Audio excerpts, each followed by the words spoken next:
पिछले कितने सालों से there's a virus of innovation and entrepreneurship. Selfie बंद करो यार, And this has infected the entire country. Live दिखा रहे हैं, And सेल्फी ले रहे across हैं, all ये कौन सी बात sectors, होगी? not तुम just जी for कर होती social है entrepreneurship, but also for making profits. And with the support of government, both state government and central government and many private organizations, there is no better time for anyone to get into this business of entrepreneurship, and how to be successful is what I'm going to teach you today. And today I wish I was 30 years younger, I would be getting involved in doing things which all of you should be doing. Startups need first to learn from established institutions and thought leaderships. Yes. So if you just look around, what are the biggest challenges we all have around us? All of us want to create a decent livelihood for millions and billions of people. When I look at the problem in not just India, but in Asia, it's the same problem. We have problem of food quality, even food security. We have problems of diseases. We have problems of environment, whether it's air pollution, water pollution, traffic. We have problems of energy security, electricity, even if it's available, is unreliable. We have problems of natural disaster mitigation and many others. I just took 5 of these key addressable problems which can make each of you think what you can do for them. So how can we accelerate the generation of enough income generation opportunities and create a healthy ecosystem with which there are more opportunities for people like you to earn and have a good life? I have a solution. One of the solutions that I have come across is nobody can be successful if you try to do things alone.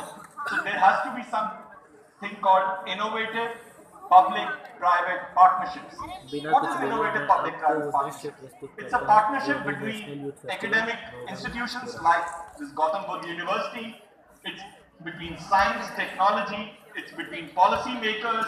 It's into research centers, laboratories, incubation centers and accelerators, and innovation centers. In the last 2 years, I'm involved as advisor and mentor to around 100 innovation centers and incubators in Asia.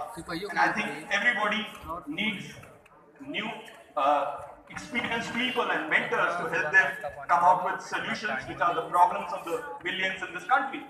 So if we try and accelerate commercialization of these affordable, disruptive technology innovations, they can be wealth creation and they can be stimulation for economic growth, and it can help it scale up through this innovation public partnership. This solution, based on what I have talked about, has been spoken by me in many forums in Philippines, in Manila, in Hyderabad, and in many other areas where I have realized that it's easy for us to generate 100,000, 1 lakh new entrepreneurs every year. They need to have fire in the belly. They need to have ambition to create this big business by making low margin, high volume business. One of the problems I've seen with many startups is they want to quickly make profits. They're not sure whether they are in the business to make money or they are in the business to solve a problem. So when you focus on low margin, high volume business to solve the problem of 1 billion people or more, especially in areas like health, nutrition, quality, education, employment, will be easy to get. And we can, each of those 1 lakh new entrepreneurs can create jobs for many, and hence we can create jobs for 10 crore people. This is one possible solution for creating wealth for new entrepreneurs and solving the job problems for those. Everybody cannot be successful in starting a company. So let me start by looking at what are our typical India problems. So today there is an emergence of innovation for Bharat. We have to understand there are India-centric problems and they can only be India-specific solutions and answers that we can give to masses. We have to utilize new technologies and innovations to find frugal. Frugal does not mean cheap. Frugal means try to have the right cost, but it can be afforded by majority. Geo technology is frugal, it is not cheap. So frugal solutions to those problems with right technology and right innovation is what we as a team have to look at. When I go into the individuals, I would like to ask each of you, what makes one tick? This was something which was also said by a few other speakers. What is it that, so I would always like to ask every person who wants to start a company, wants to start business, what is your why? WHY. What is the purpose of your life? Is it something that you want to do for others? Is it worthy? Is it valuable? Is it noble? Will this purpose help entire human progress? Or it's the betterment of the world? Or is it only for you to make money? Is it only for you to have ego satisfaction? Who are we? We have first answer this question. And it has to be an honest answer. If you don't know how to get an answer, introspect. And then come to this really. If you want to have a burning desire to be an entrepreneur, if you want to have a burning desire to create something, you must dream big. There is no point dreaming something which is very small. It's always important to not just simply do whatever works or whatever has worked in the past in order to truly bring change and survive in this competitive marketplace. You have to dream of something interesting, something exciting. It makes no sense for you to keep copying what somebody else has done. If Make My Trip has been successful, or Uber has been successful, if Airbnb has been successful, or OYO has been successful, or Amazon, or Alibaba, don't try and copy them. Because some of those problems that they have solved may not be necessarily the bigger problems, and they are not necessarily Indianized-centric problems. So make your own trends, create your own legacy. This is what is the most critical thing to dream. When you want to dream and when you come with an idea, even if it takes you weeks and months with mentoring or otherwise, then start looking at what is your idea. Is your idea unique? What is your unique secret? What is your unique technology advantage? What is your unique selling proposition? What is your different go-to-market? What problem are you solving? Do you have understanding of the real challenges of the market? Don't try and reinvent the wheel. In my life, I have seen more than 10,000 ideas, of which 9,500 ideas were duplicate of somebody else. And these are ideas that I've seen in Asia. I sit on various jury of various programs run by Wiki or run by other organizations or Rocket Martin or IITs. I see everybody has the same idea. They just try to do a little bit of copy paste of the idea. Don't ever try to reinvent the wheel, but instead think about new ways to improve the existing processes. There are already startups that have taken most of what exists in this world today, but still there are thousands of new problems that are emerging every day. Now it's time to think about more interesting and more evolved ideas.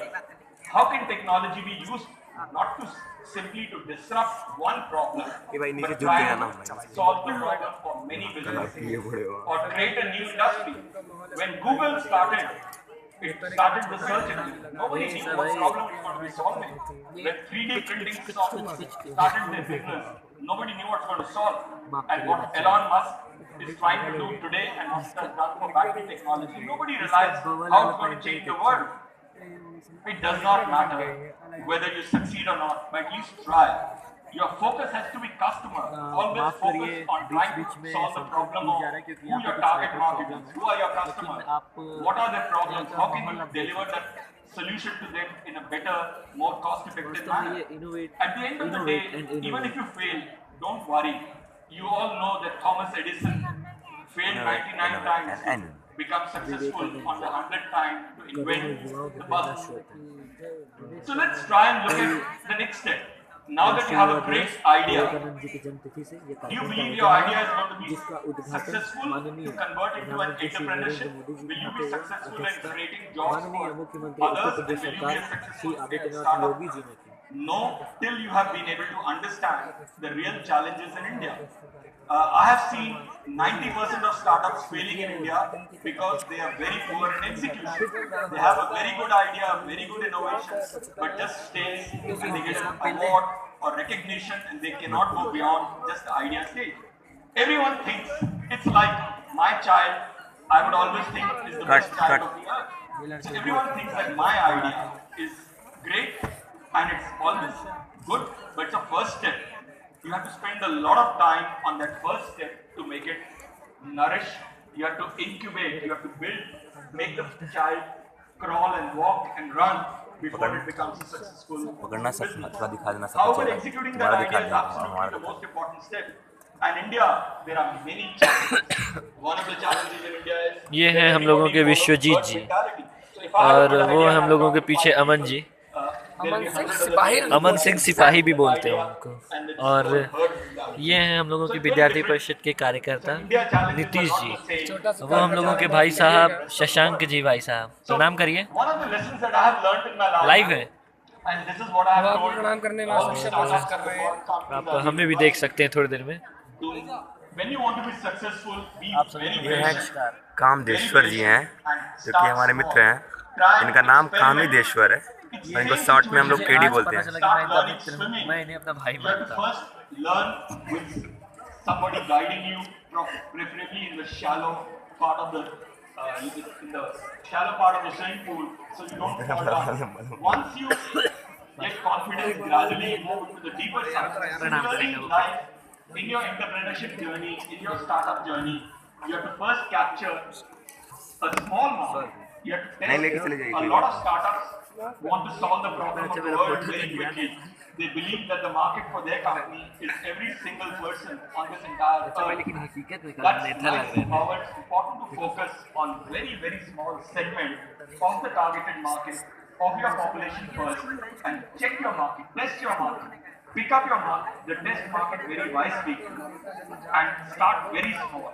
So one, you don't have to waste your money and time and effort.